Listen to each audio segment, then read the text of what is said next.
Hey everybody, welcome back to my channel. Today I have a new kind of video for you. I'm going to plan my weekly menu on camera so you can see how I do my weekly menu planning. So let's get started. Okay, so when I start menu planning, here are the things that I gather together to get the job done. I have my weekly menu planner pad. This is a new one. My sister gave me this for Christmas and I really love it. It has a space up here where you can mark what week it is so that everyone knows that the menu on the fridge is actually current. It has a spot for all of your suppers, and you can mark up here whether or not you're eating out, which we did not eat out at all this week. This menu is actually from last week, and I always start with this one first. So I've got breakfast, a spot to put what's for lunch, and then a spot down here to write what is available for snacking as well if you wanted to use that. You can also just use a piece of paper, or Target has really great magnetic lists that you can get for $1, but this one is really fun. I'm really enjoying it.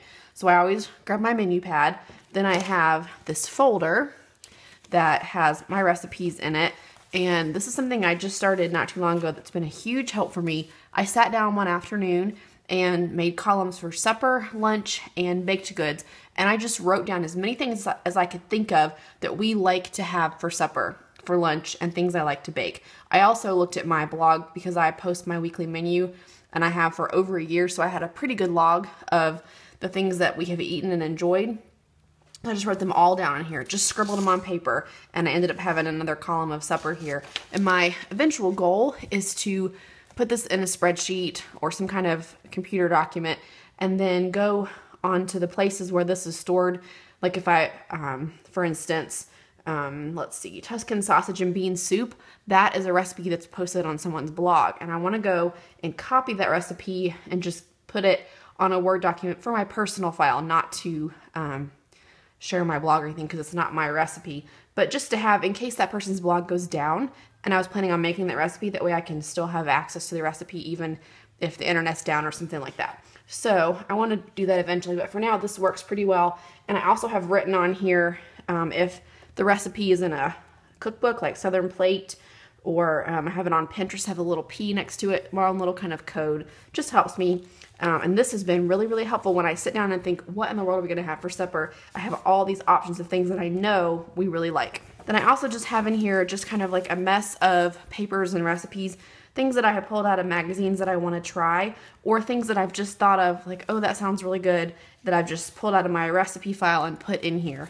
So what I do, once I find a recipe that I want to try, I will, like this for instance, I tore this out of Martha Stewart Living magazine. I know that because on the back it says down here marthastewart.com. So what I would do is I would take this recipe card if I decided I wanted to try it, and grab my laptop here. This is a new kind of filming thing for me, so bear with me here. And I would just go to Google and I would type in Martha Stewart. Is it called beef and cheddar? Yes. Beef and cheddar ham pies, and it even popped up for me. So I'm going to go ahead and find that. And then right here, here's the recipe from marthastewart.com.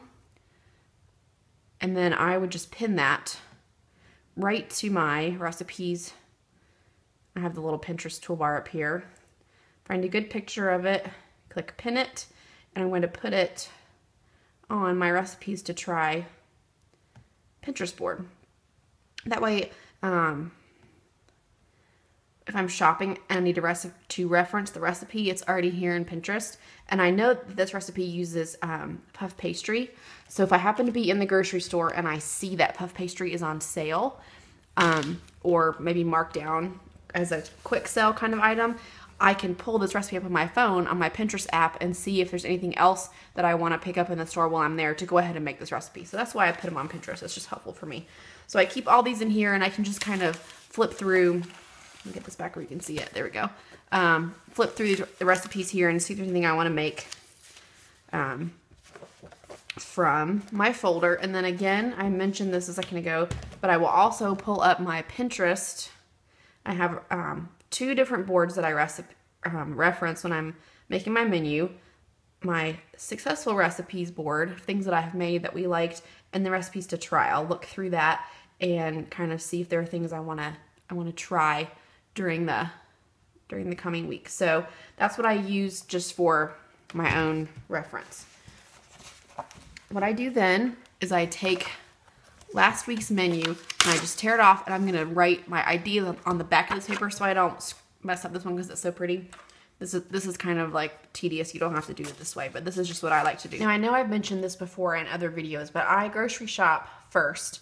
Then I come home and I make my menu based on the things that I have on hand and just what works. We eat a pretty simple kind of menu, so I don't need a lot of different things to make things that we eat. So if you're someone who likes to try lots of different kinds of recipes, this method may not work for you. So you might want to switch it around and, you know, make your menu first of the things that you want to try, and then you come back and go to the grocery store and then come back and make your menu based on what you found and that kind of stuff. But it's up to you. So I'm going to go through all of these and write down the things I think I want to make, and I'll be back in just a minute.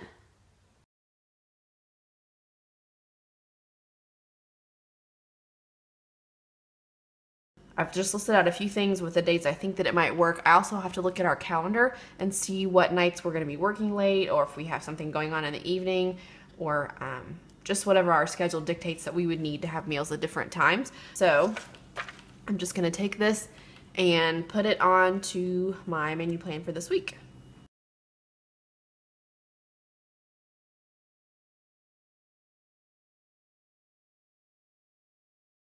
Okay, so I've got everything put in here for my dinners.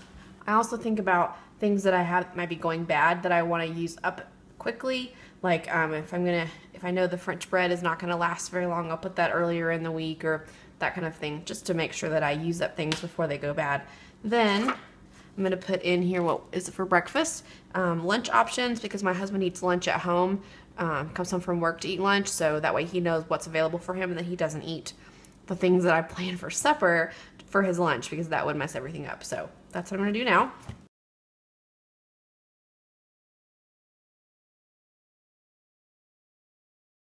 Okay, so I've got everything listed on here for breakfast and then lunches, and I just wanted to maybe mention that this might be helpful for some of you. I put on here we're having pizza, chicken fingers, and then soup is available, but it's in the pantry, so that my husband, when he goes to look for lunch, he knows I'm talking about the canned soup in the pantry, and that he doesn't think there's some kind of leftover soup in the fridge, just to be helpful for him. I don't know if people in your house have a hard time finding food, but sometimes that's a struggle, so I just put little clues on where to find things. And then things that are available for snacks, just as good reminders that there's fruit for snacks, that kind of thing. It's always helpful, especially if you have kids, just so they know what's available for them to snack on.